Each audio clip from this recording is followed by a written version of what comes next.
Okay.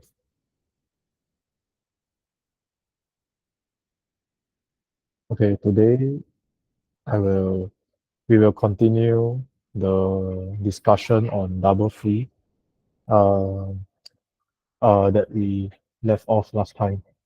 We Last time we looked at what what is a double free bug pattern and what are the implications. And today we will look at this House of Botcake exploit technique.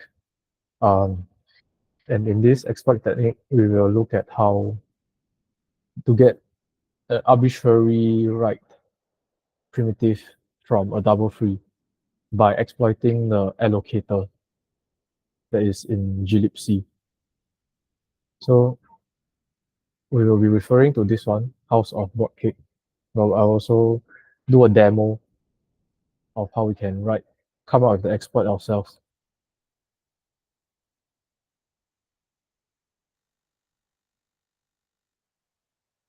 But first, let's look at this. Uh, I'll do a quick recap of the double free bug. So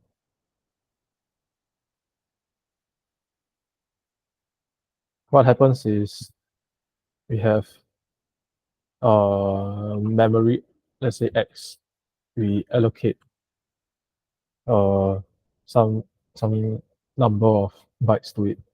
Then after that we free once. Then after that we free again. Then this is a double free. Right? And what happens because of this bug is there will be two two copies of the memory allocate of the address in the free list. And this uh, allows two subsequent mallocs allocations to return the same address. Then you will have two different pointers pointing to the same address, and that will cause you to corrupt certain contents in memory. So now we'll look at how we can exploit the allocator, the in particular the T cache with a double free bug. So we look at this briefly. So here we see there's commit that they attach for us to see. This one I think I showed last time.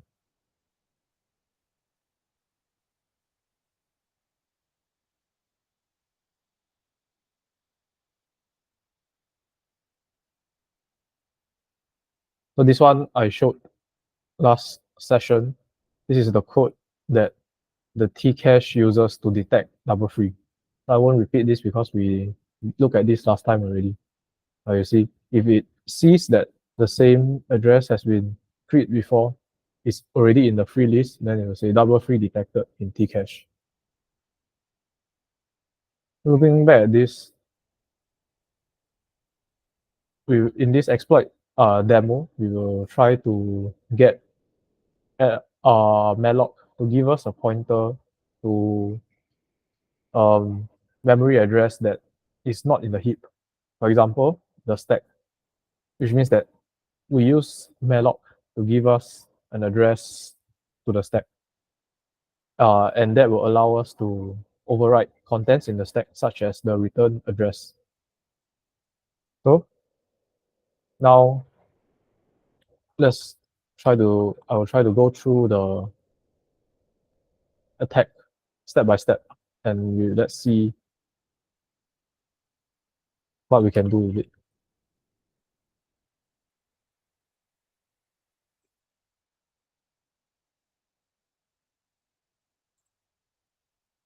So the first step is we just prepare the chunks.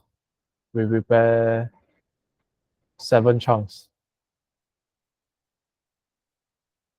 Because if you remember from last time, the Tcache free list, it holds 7 chunks. So let's say we have an array of uh,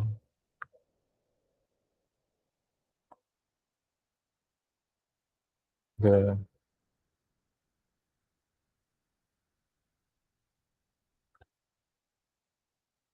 7 chunks, and then we do a quick for loop.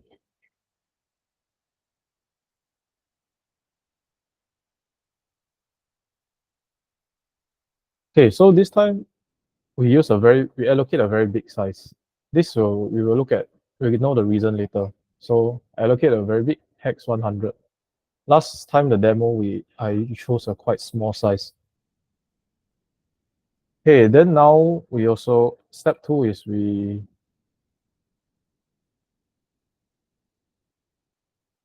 allocate 2 more chunks for the attack. So one we call it previous and one we call it victim.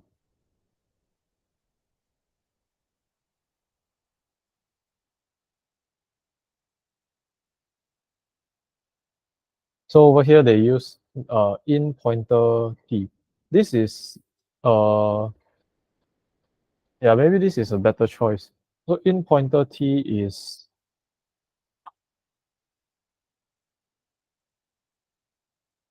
uh the name suggests it is a pointer.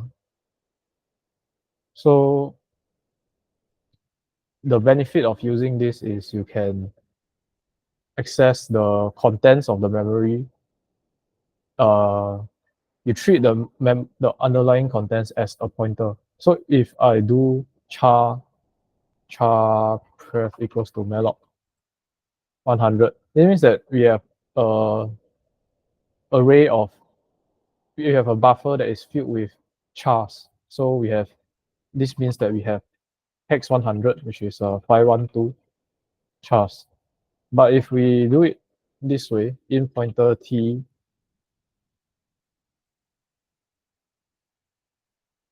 then we are saying that inside here we have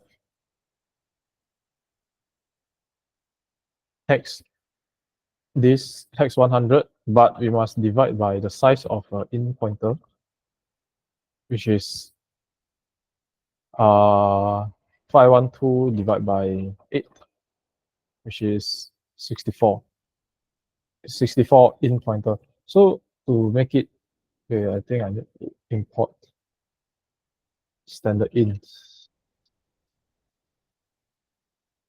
Okay, so we sidetrack a bit. We'll show you a demo of what this data type is about. So for example, we allocate this for this pointer. So now we can do things like this equals to chunk 0, chunks 0, chunks 1, and so on. So this just means that what is inside this array or this buffer is an array of pointers. And you see over here inside, we are also keeping track an array of pointers. Okay, maybe it's still confusing. If it is still confusing now, it will be clearer later when we use it. Yeah, maybe it's confusing because we haven't used it to do anything useful yet. Okay, so here we have another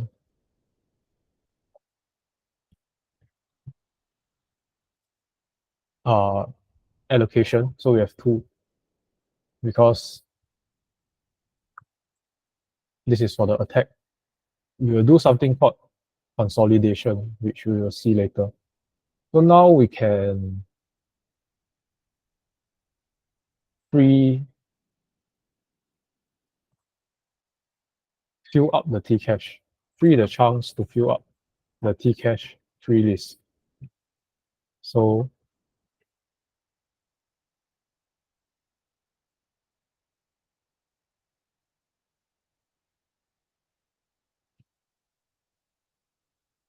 okay, now let's look at the demo.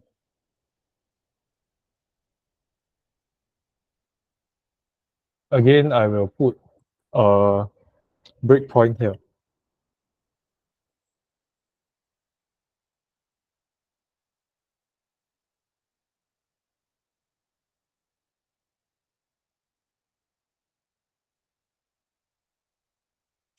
-G for debug symbols.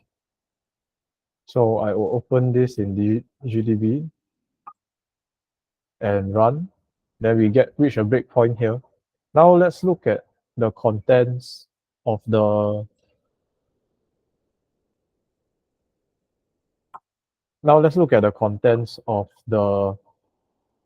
free list. So the bins. Here we see we have 7 chunks in the Tcache bin. Tcache bin, not Tcache free list. We have 7 because we freed 7. But remember, we also allocated 2 more. So in total, we have 9 chunks. So if you see all of them have size hex 110. So 100 is the size we chose, and 10 is the metadata. So we have 1, 2, 3, 4, 5, 6, 7, 8, 9. 1, 1, 2, 3, 4, 5, 6, 7, 8, 9. So top chunk, I didn't explain last time. Top chunk, it just means the rest of the heap. See, the size is very big. It's just the remaining of the heap. And we have 9 chunks here because we allocated 9 chunks and we freed 7. These 7. So now we are going to free the victim chunk. Later we will know why it's called the victim chunk. So we free it.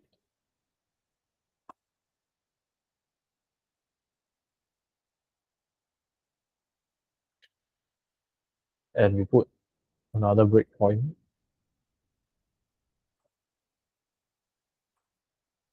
Okay, I will continue again. Then we reach this breakpoint, and we will look here, and we see, wait, it should be here. Why it's not here? 1, 2, 3, 4, 5, 6, 7. Okay.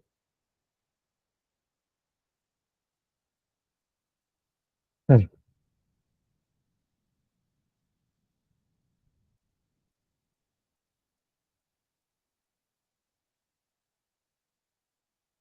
All right. So there's one thing that they did, because if we run again, you see we have 9 chunks, 1, 2, 3, 4, 5, 6, 7, 8, 9. Then pref will be this. So we call it previous because it is before the victim. Then the victim is this. Okay, remember B20 is the address. Let me print out so that we can see that this is the address.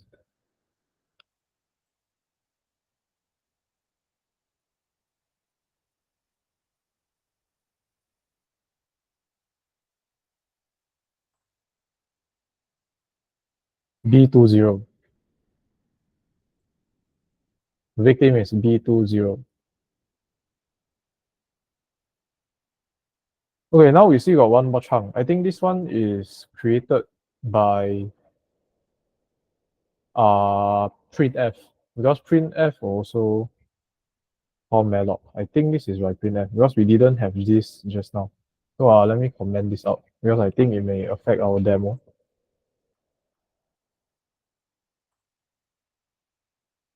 Okay, again, B20 is the last one.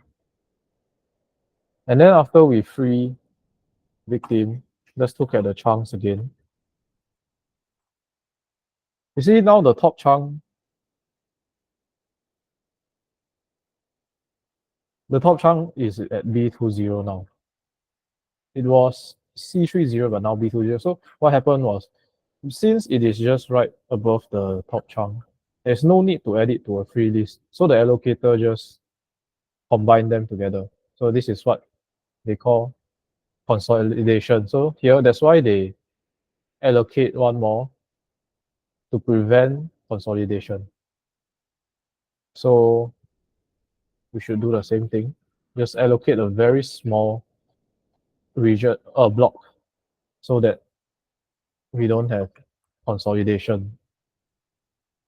Now I run again, and I free the victim. Now there's no consolidation. The chunk is added to the unsorted bin. last session, I share about the different bins. Fast bin is the fastest and it has very small sizes. Then unsorted bin takes bigger chunks. So that's why we allocate big chunks because we want to put inside the unsorted bin. Because different bins, they handle the contents differently also. And actually, I am not very sure why we use unsorted bin, but I think it's just because maybe it's useful for our this attack. So next we will, after we free to add to unsorted bin, we free the previous chunk and make it consolidate with the victim chunk. So let's see what happens with this. Free.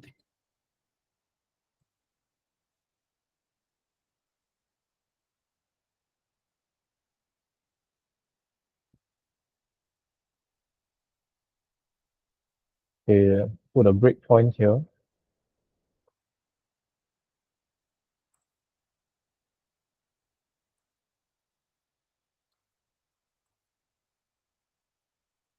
Now, you see, okay, actually let me show this so that it is clearer. So first, after we free the victim, remember, this is the victim, this is the heading, and this one is previous. So I write here. And then in the heap bin, unsorted bin, we have B20. Remember B20. Now we continue and free the previous and see what is inside the bin. Now it is A10 because it is right next to the victim chunk. It is right above. So the allocator also decided to just combine them together. You see now the size is 220. So I believe that we chose unsorted bin, a very big, the chunk, we chose a size that is very big because for the unsorted bin, they will consolidate. Maybe for small bin and large bin, they won't consolidate. Okay, maybe you need to go and check to confirm if what I'm saying is true. But the idea is we want them to consolidate. And you remember, uh, the problem with double free is you can free the same chunk, you free the same chunk twice. So far we haven't done any double free. So far all this is just setting up the heap layout. So now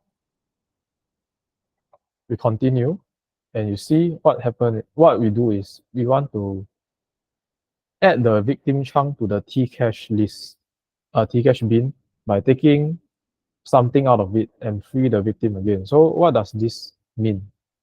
Let's see what does this mean. We just malloc x100, and from our understanding about how malloc works is it will go to the T-cache bin and we will take out one of the chunks, which is I should take out the top one, and let's see if that's what we get.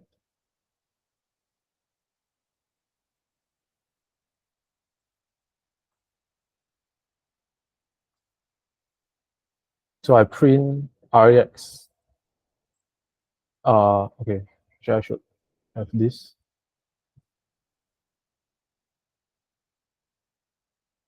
So after this, we're at this breakpoint now, and we see that 9900 is at the start of the Tcache list. Then we malloc hex 100. We should expect to take out this one from the Tcache bin, which is what happened now. So we will print rex to see the return value of malloc. You get this, and now we have Tcache bin have only 6 because we take out one of them already. Just now we have 7 and 9900 at the top. Now we only have 6 left. We took out this. But we don't stop here. Now we free the victim again. So this is the double free. This is the double free. And now it is interesting for us to see what happens.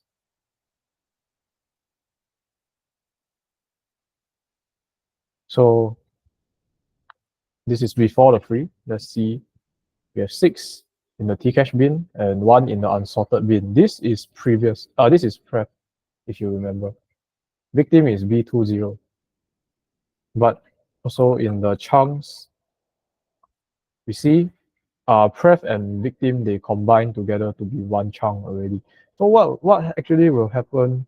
So now it's very interesting to ask what happens when we free victim. So we continue and we look at the bin. Now we got 7 in the Tcash bin again because we push victim onto it. Then you see now victim got which is B20 is on the Tcash bin. At the same time, this um, consolidated chunk is inside the unsorted bin. So next time when we do 2 mallocs,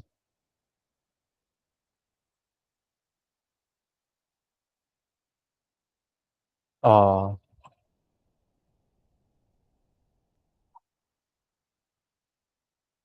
we do 2 mallocs of size 100 and 210, you will get this chunk and this chunk, but they are overlapping because this one, the size is 220, and this one, 210 because your metadata and 110, and this one overlaps into this. So let's see why we care about the overlap. So you see here, there's a bit of arithmetic going on, but let's look at a more practical scenario. Let's say we have 2 different type of struct. First one we call okay, I'll just give it a name of struct 1. And this struct it holds 2 strings. Let's say string 1 and string 2. So hex 80 plus hex 80 is hex 100. You know, 8 plus 8 is 16. Then we have another struct. Okay, let me see this again.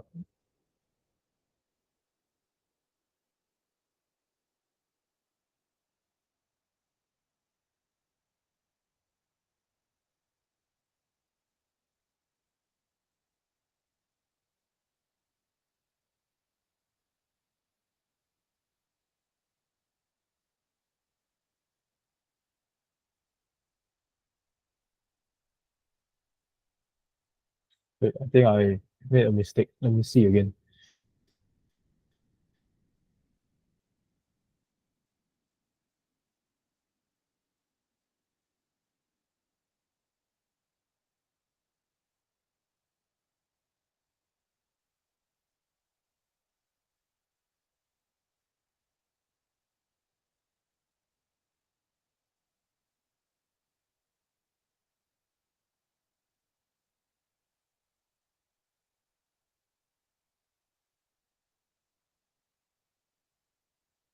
Oh yeah. Sorry. Missed the point already. Let me undo all this. This is not the point. This is not the point. Uh okay. Uh undo. I forgot. The point is when we malloc this, uh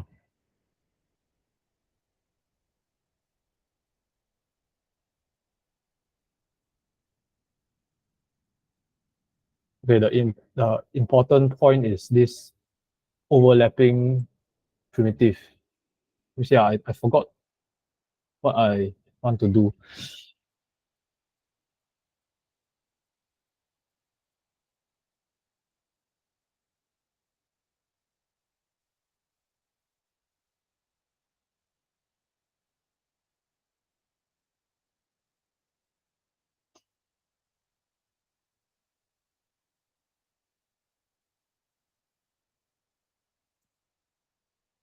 Yeah, this is a bit confusing.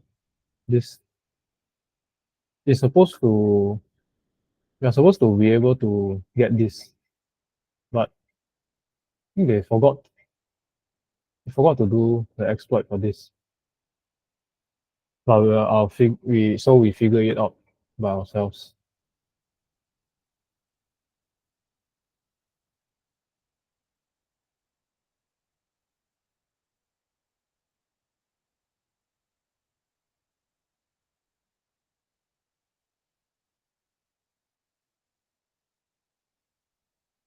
Oh yeah, okay.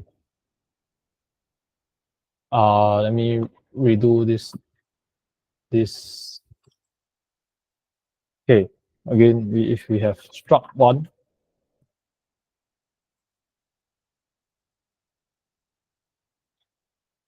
and let's say this, uh, we have two big arrays, so that the total size is this. Actually, we want to get this, so I will make a big one, like this, and then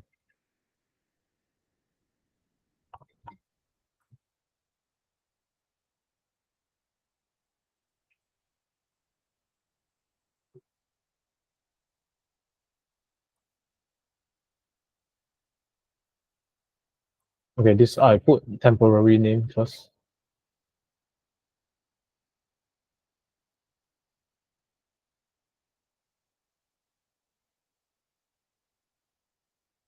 Okay, this the total size should be 210. Let's check.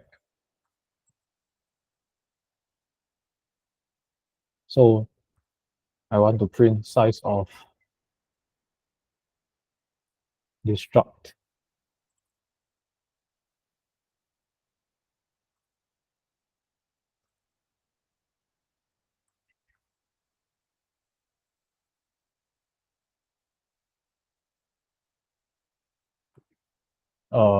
Remove this.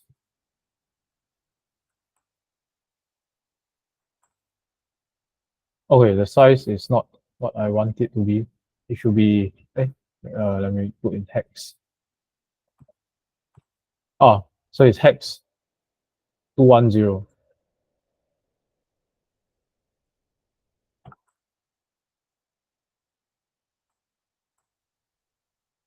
Hex 210.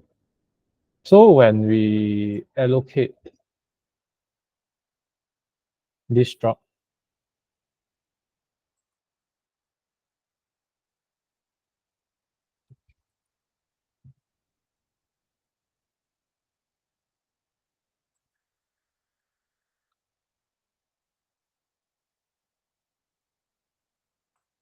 we should get the victim chunk. Let's see if we get that.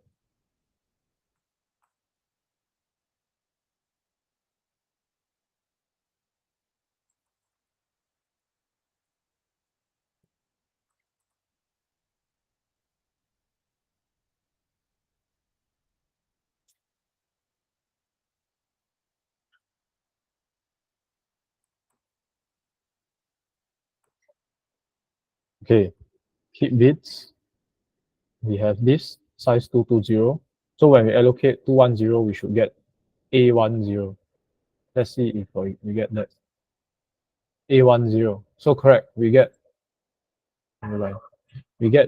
A10 return for our allocation. Then now you see it is overlapping with B20. It's overlapping with this. So if we know what is inside here, let's see. If we know what is inside here, uh, then we should know that it should contain the pointer that maintain the structure of this Tcache bin, because it is a linked list. And in a linked list, you need to store what is the next pointer, what is the next thing in the list. So it is stored in here.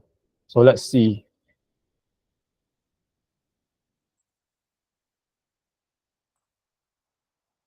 So I minus 10 because if you remember from last session, we the metadata starts at minus hex 10 before. Or maybe actually for the next pointer, it is not. So actually, let's refer to the online documentation. glibc heap chunk structure. Let's see over here. Or maybe this one will have better drawings. This. So street chunk, there's previous size, the chunk size. Previous size is 0, meaning there's no previous size. Chunk size is 110. So the extra one is to say that the previous is freed, I think. And then forward pointer and back pointer. So forward pointer and back pointer in this linked list. But you see, these two looks like random values.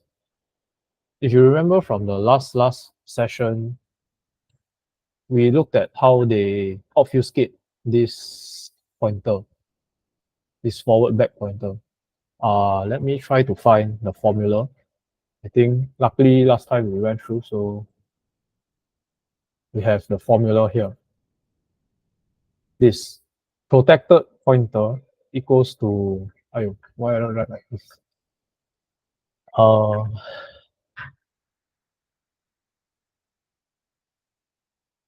Okay. The formula I remember, I think is protected pointer equals to, okay, let me find the notes from last time.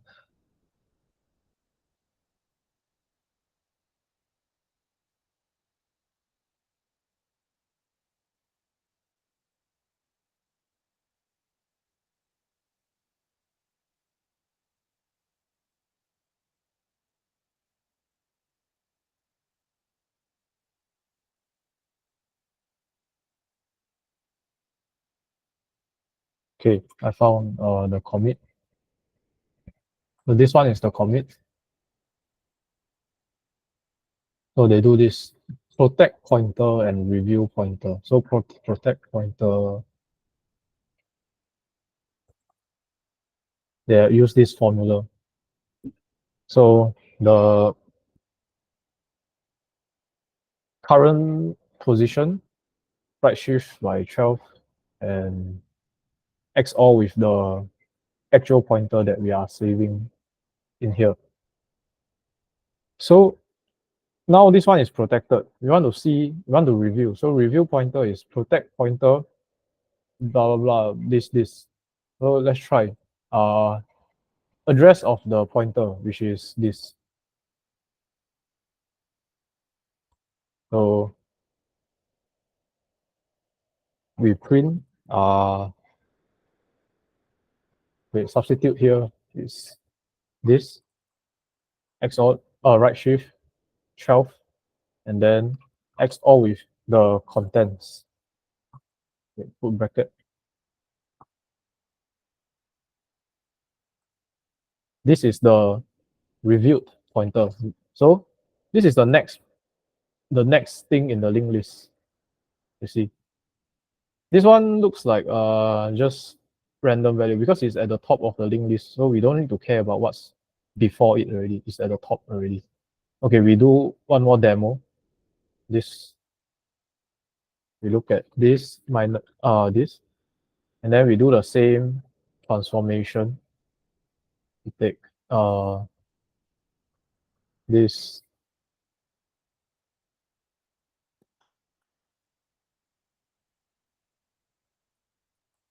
right shift 12 and XOR with the contents.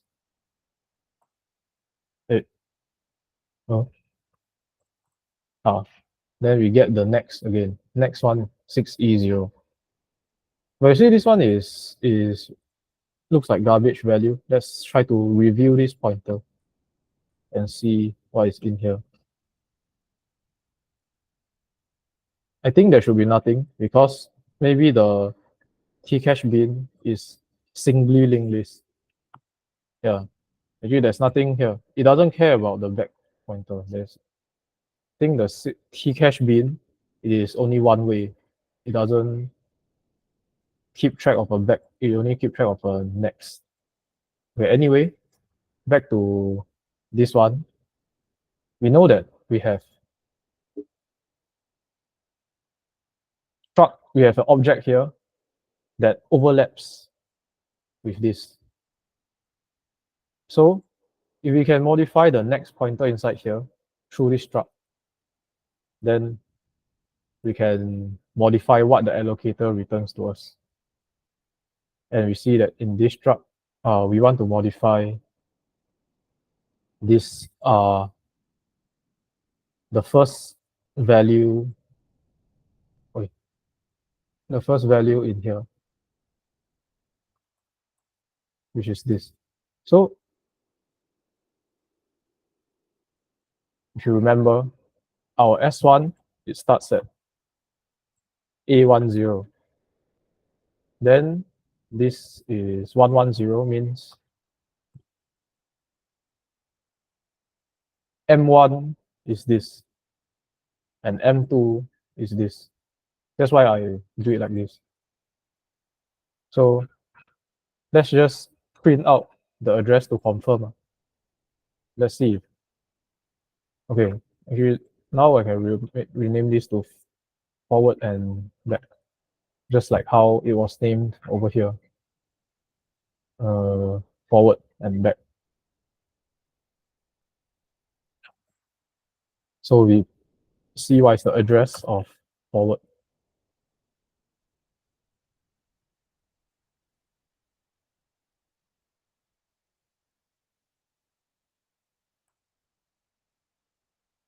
Okay, we are here. I will continue, and you see S1.forward is right at this B20, the victim chunk. So now let's write something into forward equals to, okay, we need to do the protect pointer. So let me copy this macro.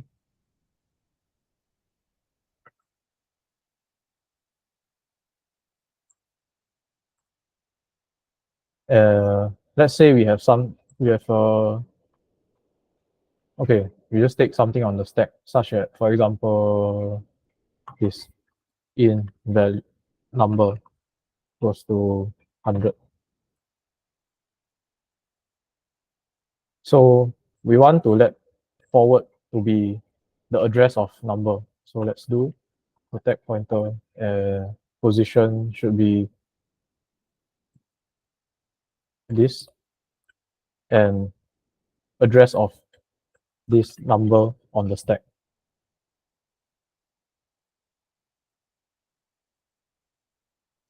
Now I compile, I run. Okay, we don't need this breakpoint. Okay, now we want to see what is in the heap after we modify the forward pointer. See now, after B20, the next one is this. So let's see what is address of number is exactly this. So now we have exploited, or we have corrupted the Tcache bin to contain this pointer that we want to get from the allocation. So if you remember, this is something that we covered in the first session, or use after free. It's very similar.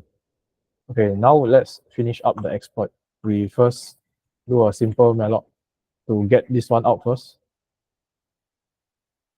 And let's see what's in the bin.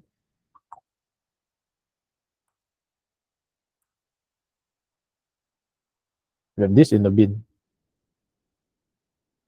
Then now you see this one, the size is very big. Because didn't set, because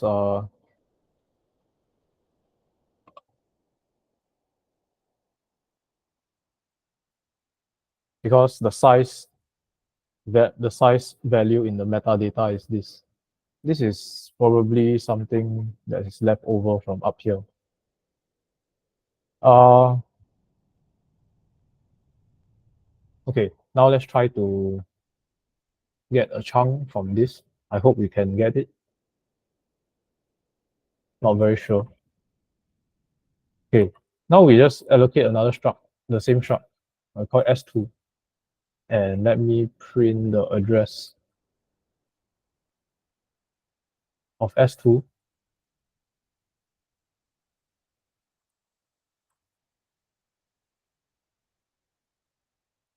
and also the address of number. See if it's the same. Actually, I'm not very sure if it will work.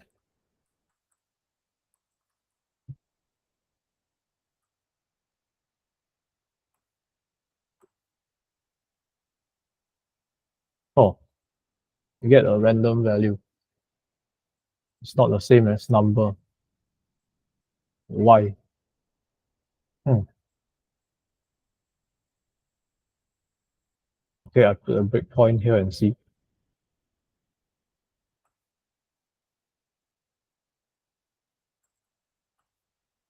Let's see what is the return value.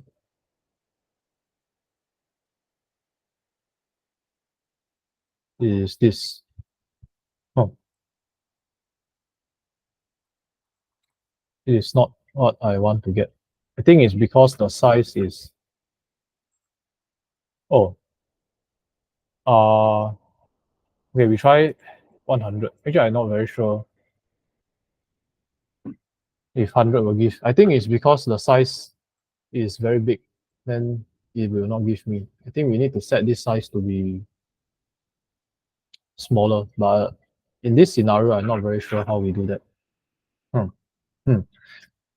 Okay, but we just try and see first.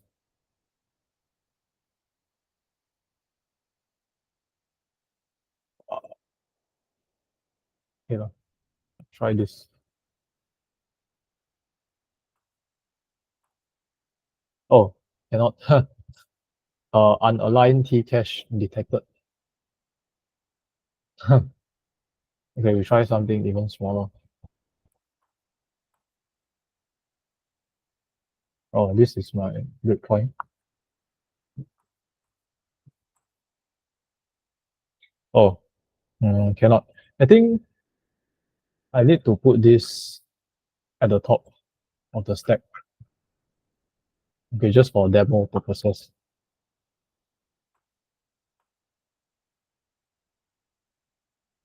Okay, anyway, let's see what is the size first.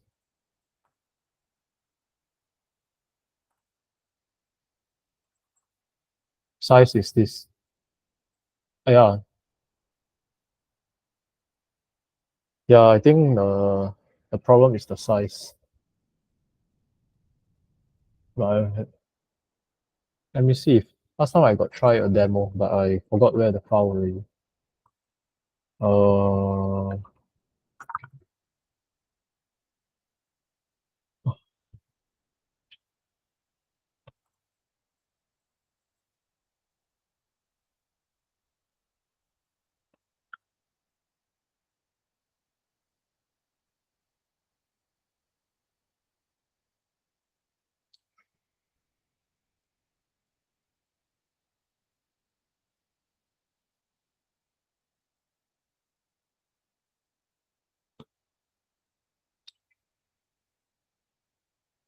okay, yeah, you need to modify the size.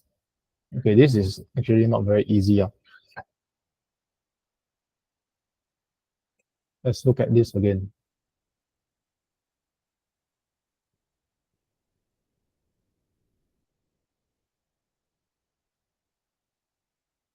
Because in our current scenario, we're supposed to only have the overlapping chunk A10, and we assume we don't have access to all these things anymore. Otherwise, the exploit also no use. Uh,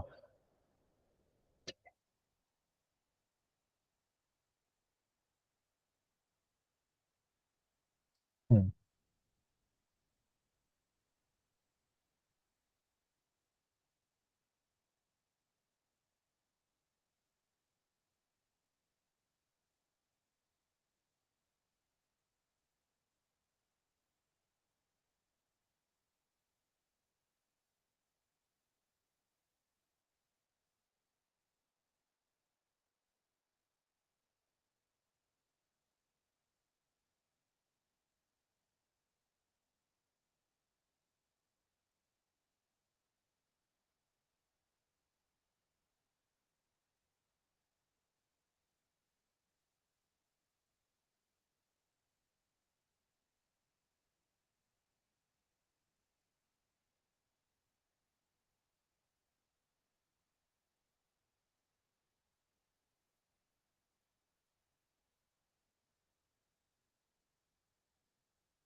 Actually, not very sure. So, okay, we see if we can figure out by 10 p.m. If not, then continue next session.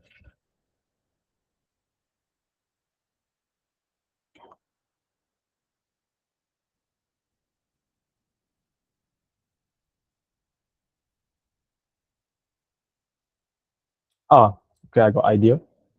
So, it can be very flexible. Okay, we assume that we set the scenario here.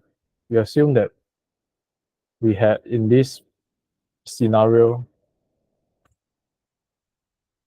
we can do allocate uh this chunk of this size. We can free the chunks and we can allocate uh struct one, which is this. So we restrict ourselves to be able to do these three things. And we can do a double free and get overlapping chunk to modify uh something in the chunk. So this doesn't work. Maybe we cannot just give it an address to a value on the stack because we still need the size to be correct. But let's look at inside the stack and see which one is the good address that we can use as our address of our chunk. So actually, this one looks quite good. Eh, no. Okay, we want to find one that has a suitable size that we can allocate. So it's either this size, this size.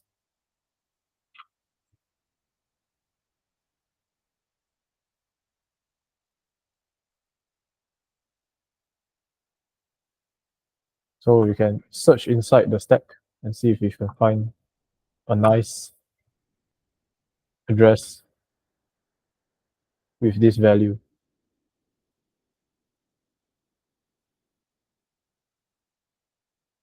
Maybe cannot find.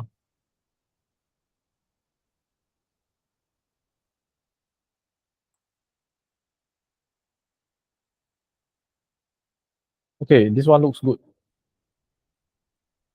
This one also looks good. This one look quite good. It is a small size. Let's try this. I put this one in here.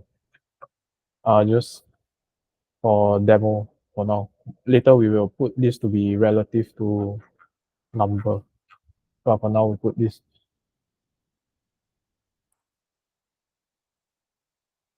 Uh,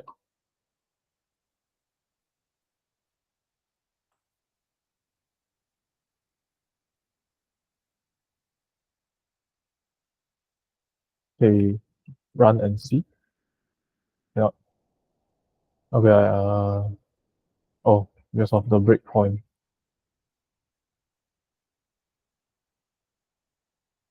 Run and look at the hit bin. And this is the address we choose. And the size is hex 20. Why? Because just now I choose this address. Then this is the forward pointer. This one is the size. You remember from here. Uh, Size. Easier to see. Yeah. Uh, wow.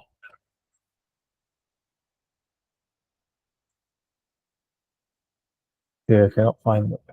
Ah, chunk size. So you see if we can allocate this one. Hex 20.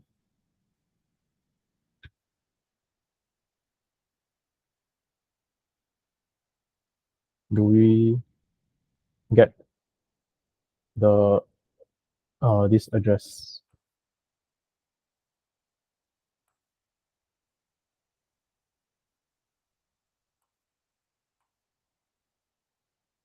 Still no. Huh. We still don't get. Oh, wait, sorry. Because we cannot run here. Because of ASLR, the address will be wrong. We run in GDB. So when you run in GDB, there is no ASLR. It will always be a fixed offset. But I see here this is different because there's ASLR. This for in GDB it will always be fixed. But we still don't get, even if we malloc hex 20, we still don't get this chunk. This one I'm not very sure why. Put a breakpoint. See.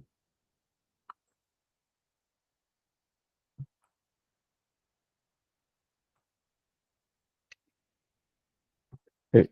Wait, this. Then if we malloc, oh sorry, hex 10 because we must minus 10 because there's metadata.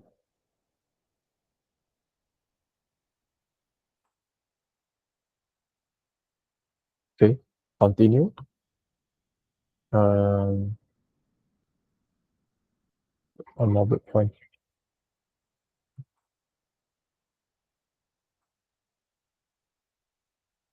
Okay, after the malloc, we see, okay, the bin, okay, should have taken out from the bin already. Let's see why it's S2. Wow, still not correct. Ayo. Okay, I run again. Okay, hex 20. Malloc, I should get this.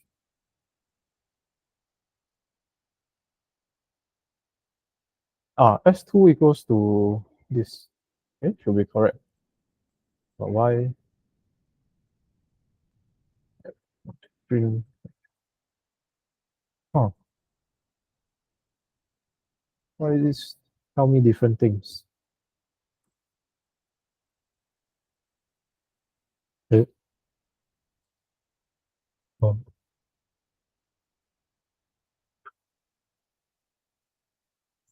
oh, oh, this address of this variable.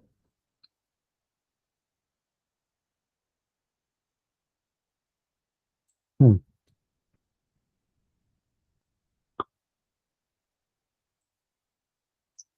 Okay, yeah, so I think the hard part is we have to find out how to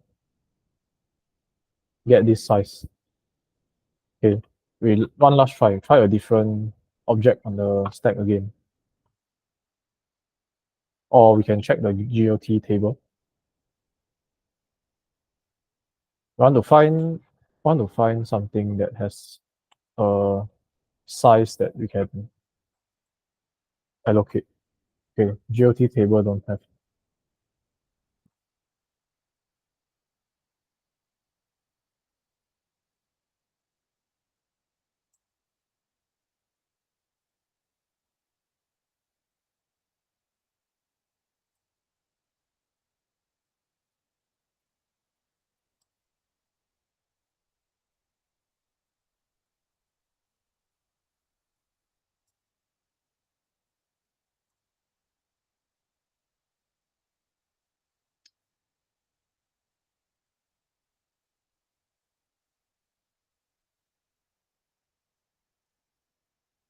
Okay, one last try. I try again this number.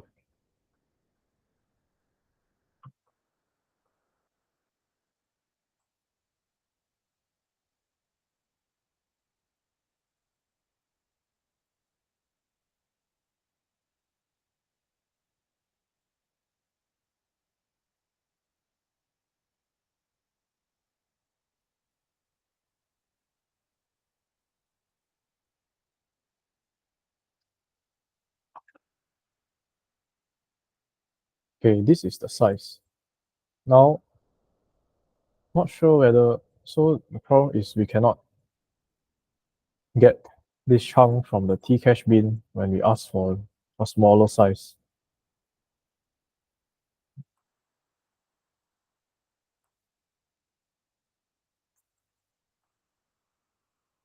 Wow.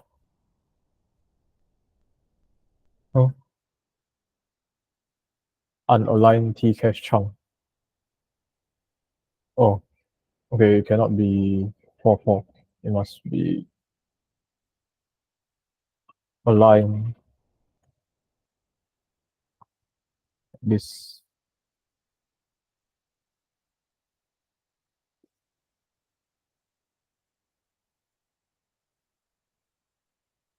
Okay,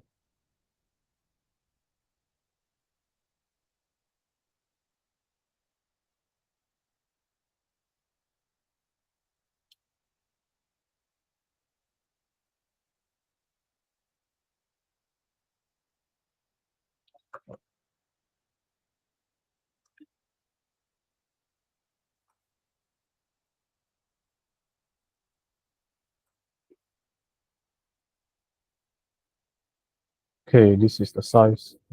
Then, oh, actually, it looks like we can allocate. Let's see what is the content of S2.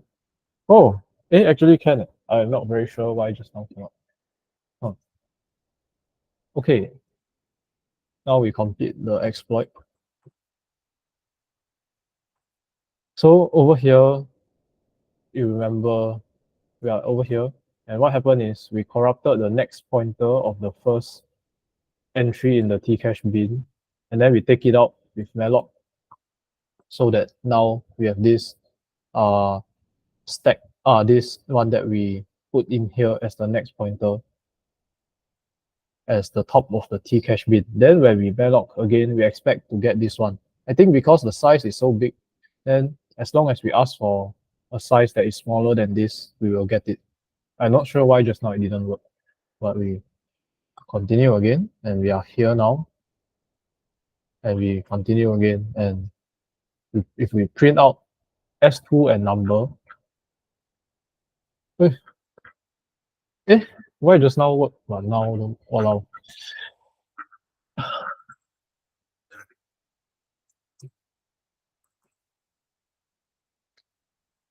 Oh, so if we malloc smaller, we can get it.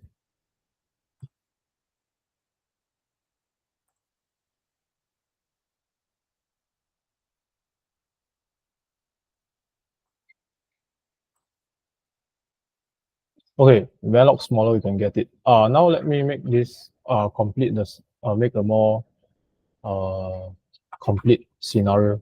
Let's say we have this two things. One is I give it a real name, for example. Okay, a container one. So this one, the total size is hex 100, and this one also have a just a buffer here, and okay, like this now. And then this all of this are actually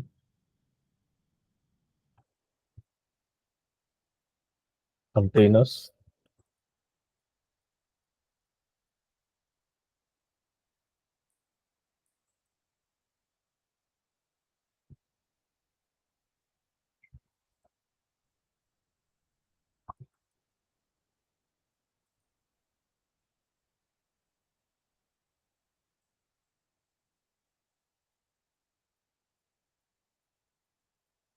Okay, actually this in pointer is not needed.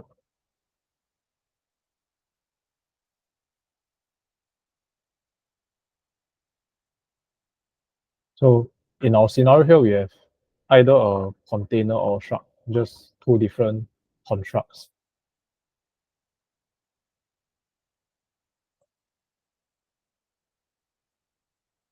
This one is we just pretend there's a small allocation for the to prevent consolidation, but we can also make it more realistic by allocating another container. Okay, we free everything, then allocate. Okay, I don't call this struct. I'll call it struct. Maybe I call it a better name item. Then with this item, we corrupted the first entry in the free list to contain a pointer onto the address on the stack. So finally,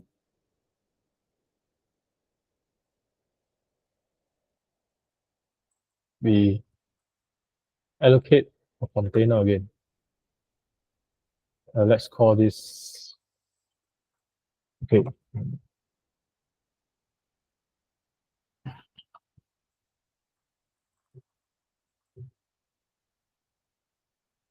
this C1. And let's see what is the address. Sorry, it shouldn't be, it should be this one already.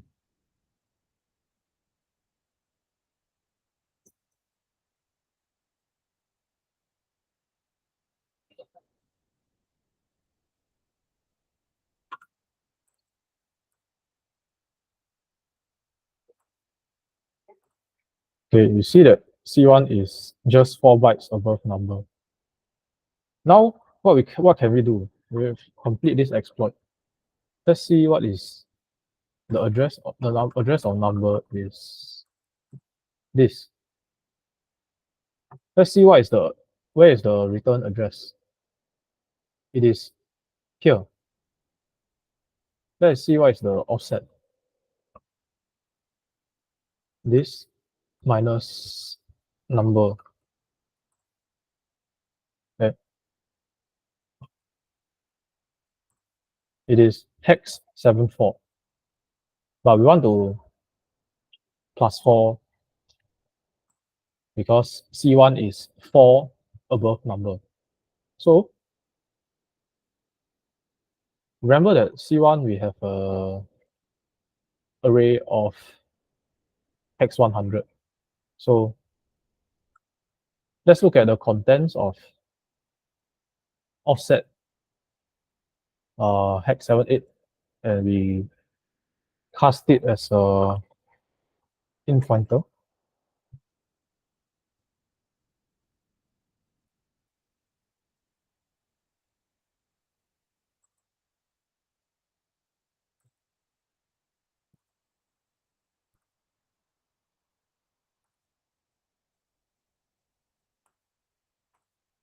It is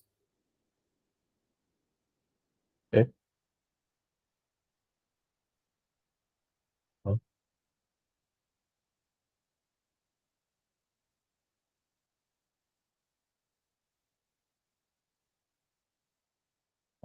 Divide by 8 because this one is 8 bytes each. So we want to divide by 8 when we index into this array.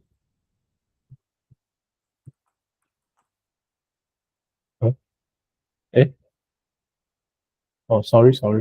Wrong syntax.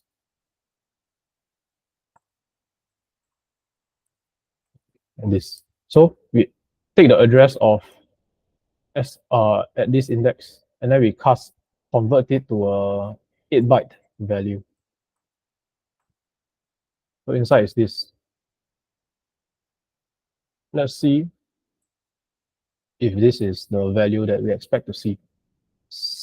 D90. D90 is the return address. So you can try something.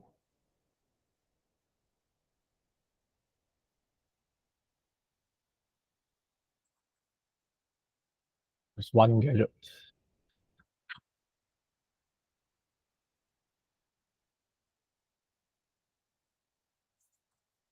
Wait.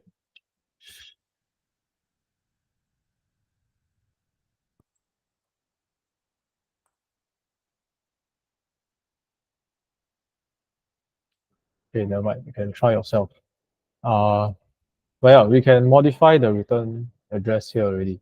So you just write it to something to give you can do ROP, do your ROP over here, then get RCE. Let's say we have a win function just for demo purposes.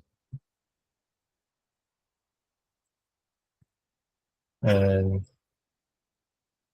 we can just put and let's say we know the address of it. So we can set like this.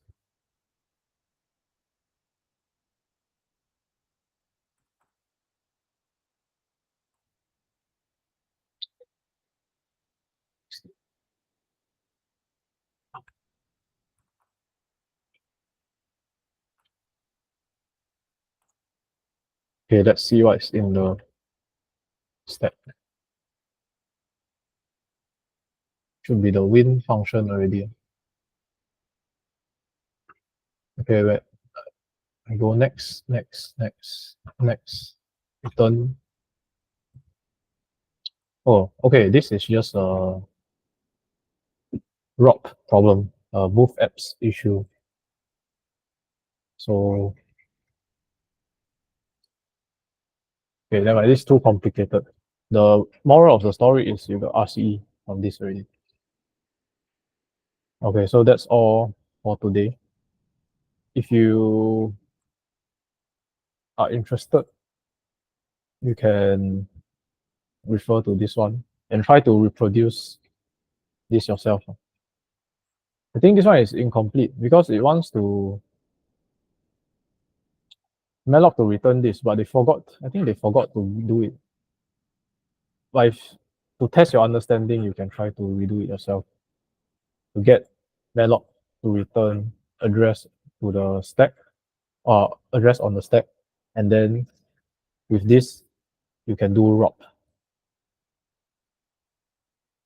Okay, sorry for the many confusion, but I think maybe it is good because like this I can also show you all the thought process. Any questions?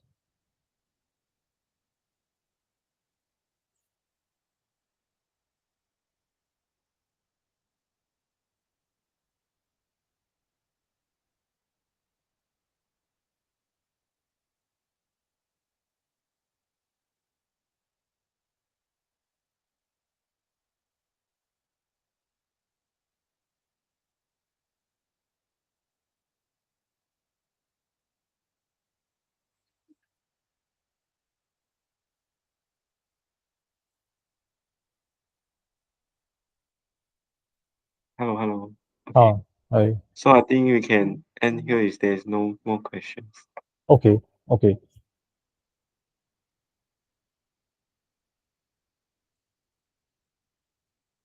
Okay, welcome. Next session we will stop looking at this low level stuff.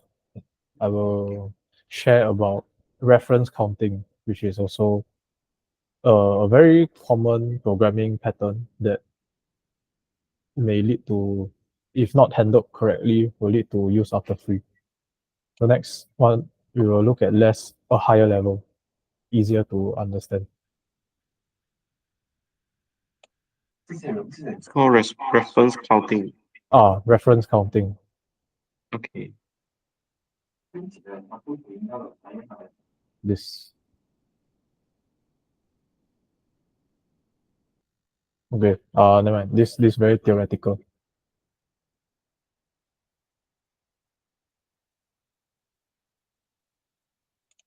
I see. Looks interesting. Okay. Is Okay. that it? Then I will end the chat for you all.